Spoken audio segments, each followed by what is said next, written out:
एक पसमानदा घराने से ताल्लुक रखने वाली नाहिदा अमीन ने हाल ही में 12वीं जमात के नताइज में जिला में पहली पोजीशन हासिल की।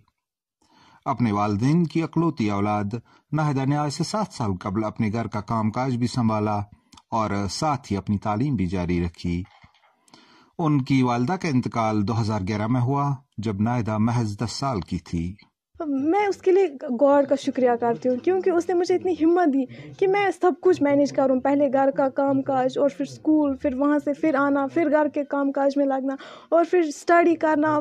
मैं दिन में 1 मिनट भी नहीं बैठती थी, हर वक्त काम काम काम, जब भी होता था काम, कोई आता था तो काम ही मैं करती थी।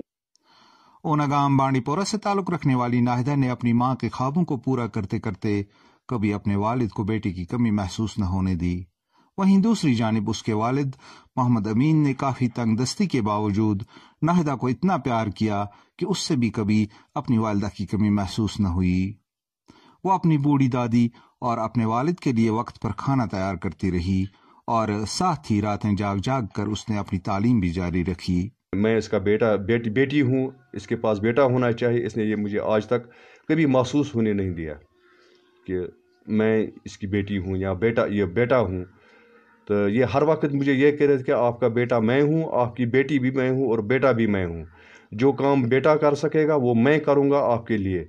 दुनिया को दिखाकर मैं आपको बेटे का काम दिखाऊँगा, बेटी होकर।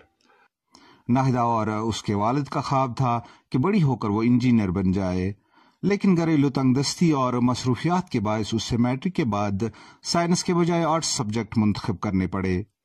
हालांकि रिश्तेदारों, असातिज़ा और उसके हमजमात तुलबा ने उससे साइंस सब्जेक्ट लेने के लिए काफी इसरार भी किया था। पसमानदगी की वजह से नाहिदा अपनी वालिदा का ख्वाब तो पूरा न कर सकी, लेकिन उसने अब सिविल सर्विस में जाने का ख्वाब मुतय्यन किया है।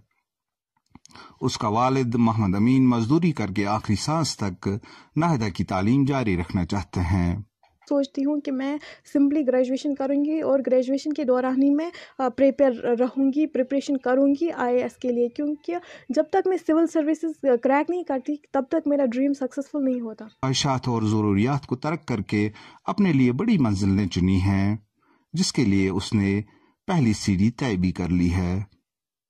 मैंने इतना एक्सपेक्ट नहीं किया था that I will be the topper, लेकिन इतना मुझे पता था कि मैं अपने क्लास में, अपने आर्ट सेक्शन में, उसमें मैं टॉप करूँगी, लेकिन इतना नहीं पता था that I will be the topper of Bandipora.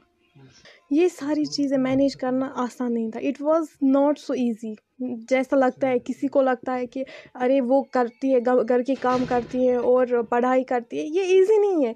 क्योंकि जैसे बाकी बच्चे, मैं एक एग्जांपल दूंगी, जो मेरे साथ स्टूडेंट्स पढ़ते थे, जब हम स्कूल जाते थे तो कभी कभी होता था उनके पास खाना नहीं होता था। वो मुझसे कहते थे अरे अपना खाना दो, हम शेयर करेंगे। मैं उनसे कहती थी तुमने क्यों नहीं लाया खाना, मेरा खाना क्यों खाती हो? उन्होंने कहा मम्मी नहीं उठी थी सुबह, उसने नहीं बनाया था।